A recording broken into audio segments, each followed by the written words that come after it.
Hello everyone, good morning. Welcome back to my channel. তো আজকে ready হয়ে নিয়েছি, সকাল সকাল চুড়িদার পরেছি। আহ, তো অন্যরকম পাহাড়ে চুড়িদার ফার্স্ট টাইম পরলাম।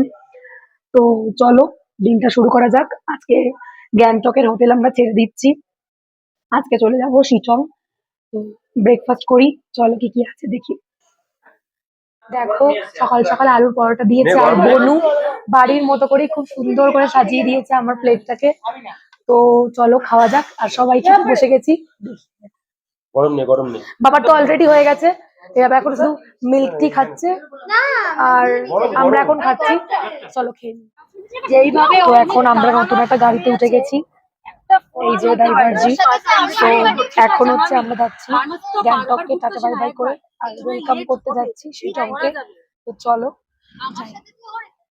আমরা গ্যাংটক থেকে ছেড়ে আসার সময় শিলিগুড়িতে মানে শিটংয়ে আসছিলাম। তো সেইখানটাতে আমাদের একটা টানেল পড়েছিল, যেটার ভিতর দিয়ে আস্তে আস্তে ভীষণ মজা লাগছিল, কারণ এটা কালারফুল একটা টানেল ছিল, যেটা তোমাদের সঙ্গে আমি শেয়ার করে দিয়েছি। এখন এসে গেছি হচ্ছে রবীন্দ্র ভবন মংপুতে, যেখানে হচ্ছে গিয়ে রবীন্দ্রনাথ যখন এখানে দার্জিলিং এ এসে থাকতো তখন এই জায়গাটা থাকতো। তো চারিদিকটা এত নিরিবিলি, আর তার মধ্যে হচ্ছে গিয়ে ফগি ওয়েদার হয়ে গেছে। লিটারেলি ওয়েদারটা সুপার সুপার লাগছে।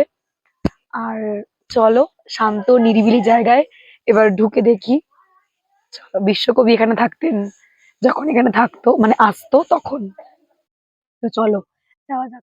যেটা বলছিলাম তোমাদেরকে, ওয়েদারটা জাস্ট দেখো, ওয়েদারটা মানে চারিদিকটা পুরো ফগি, ফগ পুরো ছুঁয়ে নিয়েছে।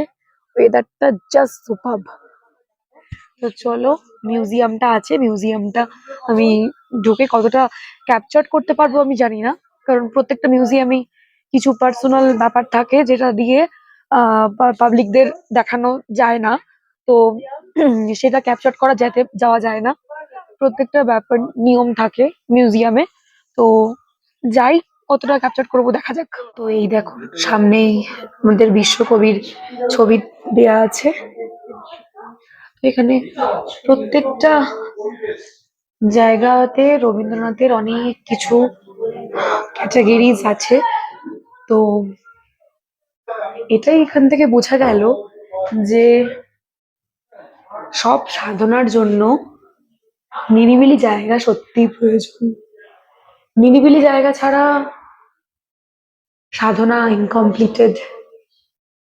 তো চলো দেখো কি সুন্দর সুন্দর, এখানে প্রত্যেকটা জায়গাতে রবীন্দ্রনাথের জিনিস দিয়ে ভর্তি করা আছে। রবীন্দ্রনাথের পেইন্টিং থেকে শুরু করে তার লেখন চিত্র, তারপর তার অনেক কিছু। মানে বিশ্বকবিতাকে তো এমনি নামে দেয়া যায়নি, প্রত্যেকটা ভারতবাসীর কাছে রবীন্দ্রনাথ একটা মানে প্রাণ বলতে পারা যায়। তো সত্যি অসাধারণ। আমরা এখন এসে গেছি যোগীঘাট। তো চলো, জায়গাটা ভীষণ সুন্দর, একটা ব্রিজের ওপরে। আর দেখো, এখানে নিচে জল আছে। তো ভীষণ সুন্দর লাগছে, নেটওয়ার্ক তো নেই, সেজন্য রিলস করতে পারছি না। তো তাই জন্য দেখা যাক কিছু একটু ভিডিও নিয়ে নিই। চলো। তো হোটেলে যাওয়ার আগে আমাদের রাস্তার জাস্ট ভিউটা তোমাদের সঙ্গে আমি শেয়ার করে দিচ্ছি।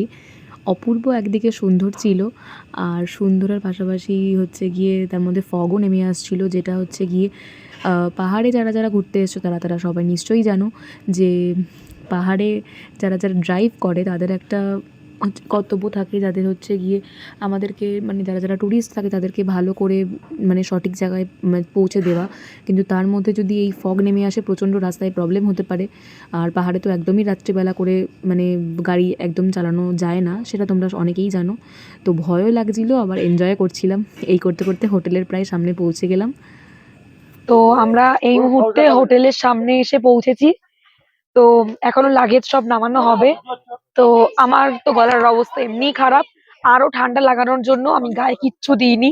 তো যাই হোক, এখন হচ্ছে মেঘেদের পুরো তো রাজ্যে চলে এসেছি, যেটা তোমাদের আমি দেখিয়েছি। চারিদিকে দেখো, মানে অবস্থা দেখো। এখন বাজে হচ্ছে ঘড়িতে ছটা, ছটা বাজে।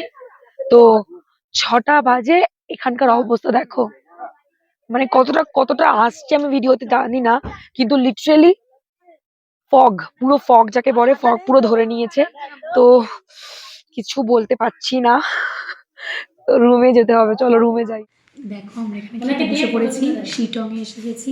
তো যেরকম মা স্পেশাল ডেতে আমাদের করে দেয়, এই যে ভাজা দিয়ে, পাঁপড় ভাজা, বেগুনি, বাটি ভাত, আর এখানে একটা তরকারি দিয়েছে, ডাল আর ডিমের তরকারি, মানে ভীষণ সুন্দর। চলো এটা খাওয়া যাক, খিদে পেয়ে গেছে। চলো ডিনারে বসে গেছি। ডিনারে আছে চিকেন, রাইস আর ডাল। এটা দিয়ে চলো খাওয়া যাক।